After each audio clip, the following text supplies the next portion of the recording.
Hi Virgo, welcome to your September 2021 Astro Update. It's Raina here.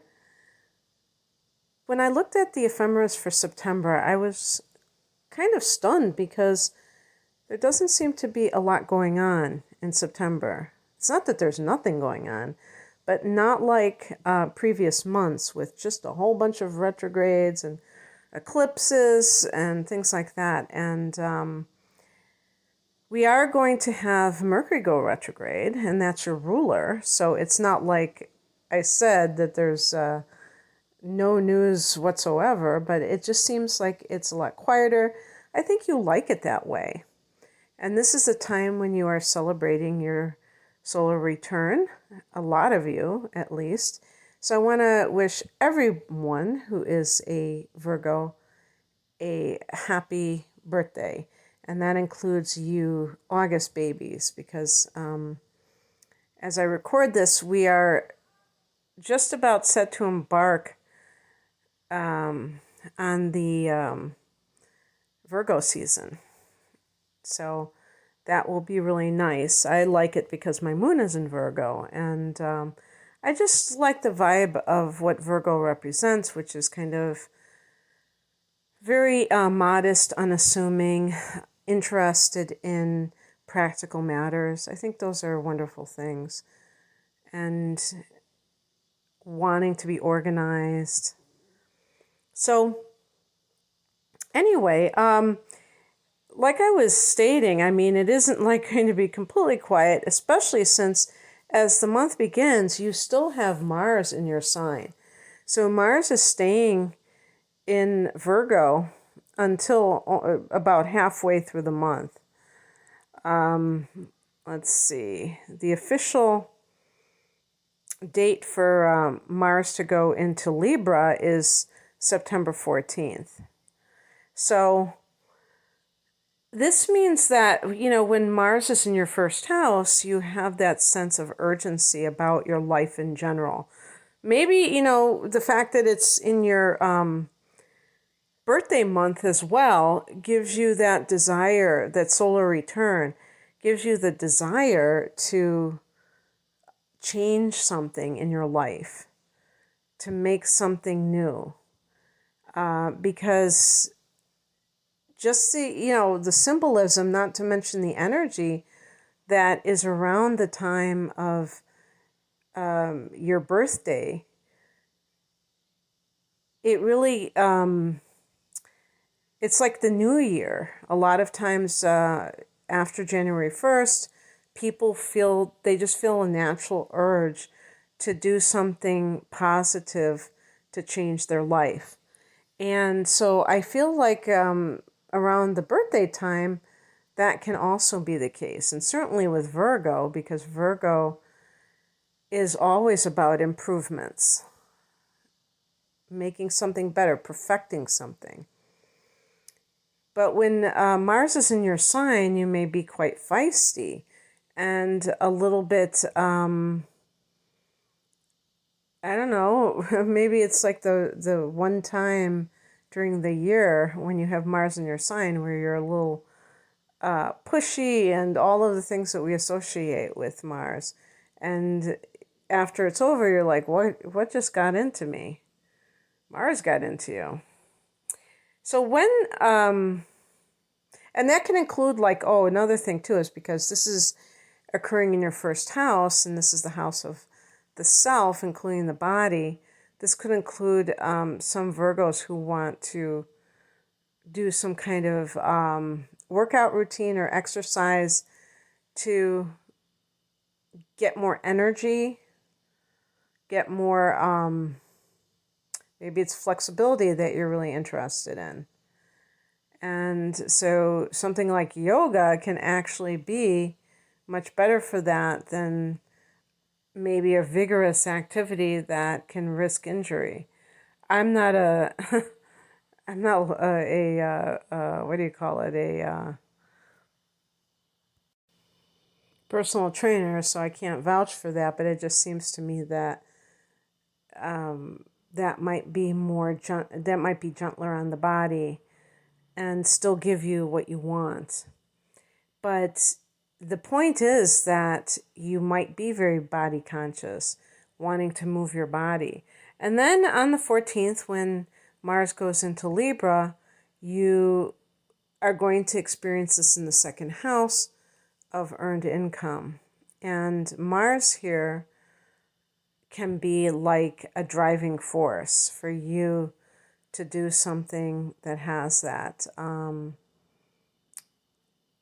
impact of lighting up this area of finances so that you can increase them. And that can make it happen. And actually,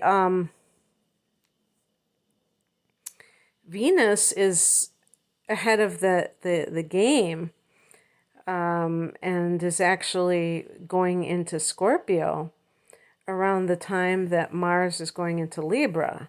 So the divine lovers have been kind of on and off again. But anyway, Venus goes into this not money-making sector. It's already in there as the month begins. And then it goes into the third house around the 10th of the month.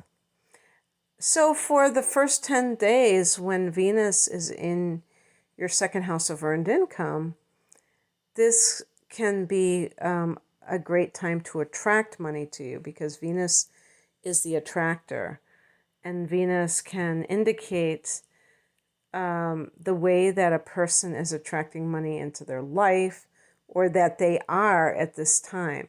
Now, I'm not of the belief that it's ever truly just us attracting something and we're just sitting there eating bonbons. So I just want to make clear that I do believe we're still putting in some elbow grease there, but it can be a lucky break, or, well, that's more Jupiter. It's more like you're able to just manifest very easily at this time. And it doesn't hurt that Venus is in the sign that it rules, Libra, when it's in your second house, because you have that placement. So then on the 10th, it goes into the third house, and this is the house of the mind, ruled by your ruler, Mercury, but in the sign of Gemini. And this is the area of your local community. You could meet a love interest if you are single and looking. Just like third house can be your neighbors. It could be your siblings, so you can meet someone like a brother or sister could introduce you to a potential dating partner or what have you, because they think that that person might be able to, you would get along with them really well. But it could be specifically your siblings that would be doing that. Or just meeting them in the local area. This can also be, I would even say, like a social media or even a dating site, because the third house can be social media. This is the area of anything to do with tutoring or teaching at the younger grades. Venus can be about money. So I feel like at some point when Uranus gets close enough, forms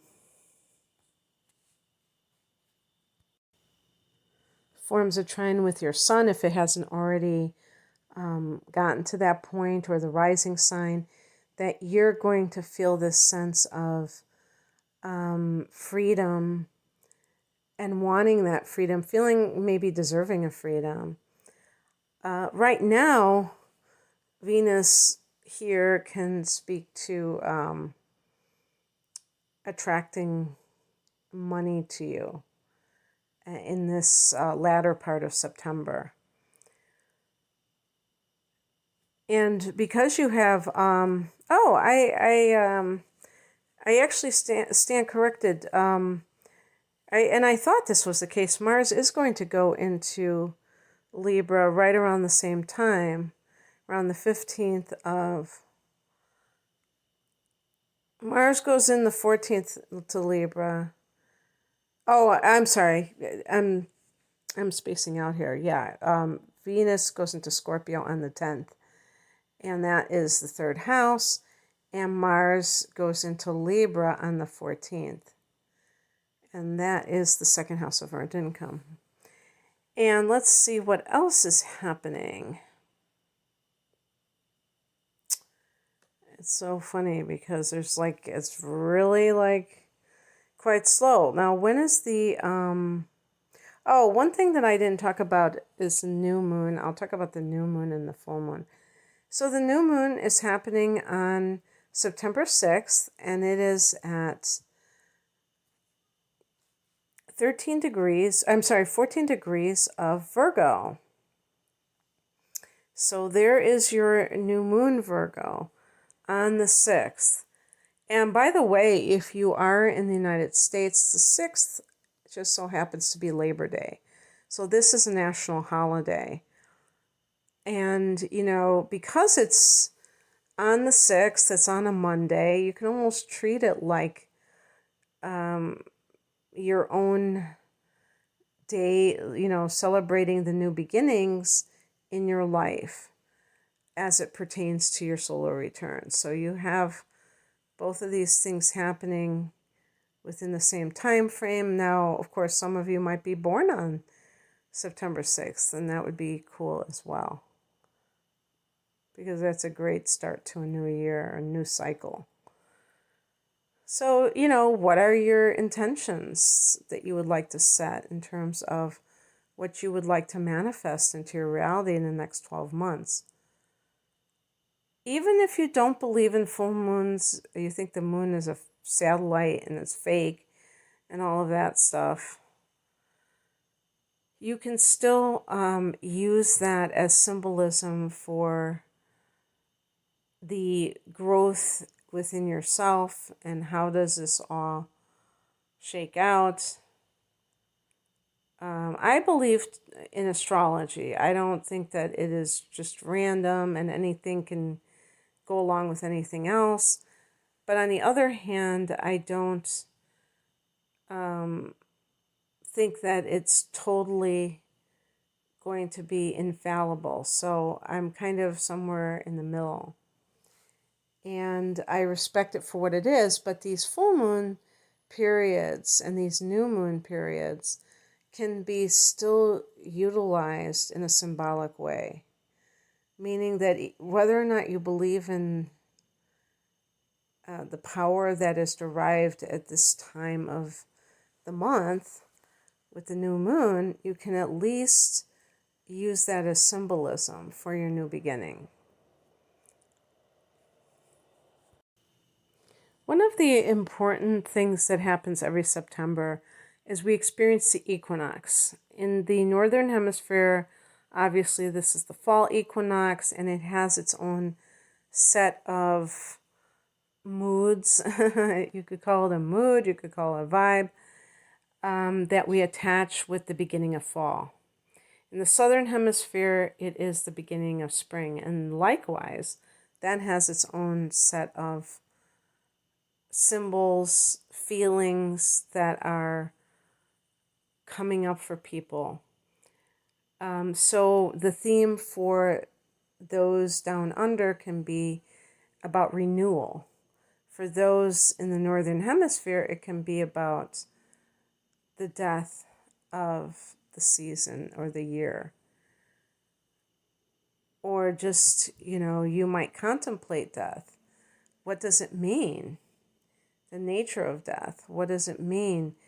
Am I, and not just in a macabre way, but just like how, looking at the leaves that fall and thinking how temporary everything is. Like just the other day, it was like we were cheering on the buds in the trees. Like as I record this in August, I mean, it just is crazy. I just remember doing that. So it's like, how can it possibly be coming up on the fall weather. But it's very evocative. I mean, for both of these seasons, but for me, the fall is a very evocative season because we see the temporary nature of all things. And so, yeah, you're going to have a new moon here, and then you're going to have a full moon at the end of the month that is happening on the 28th of September, and that is at 28 degrees of Pisces. I'm sorry, I said 20. It's 28 degrees of Pisces, but it's on the 20th. So it's actually before the equinox, 2 days before. So that should be a very potent time.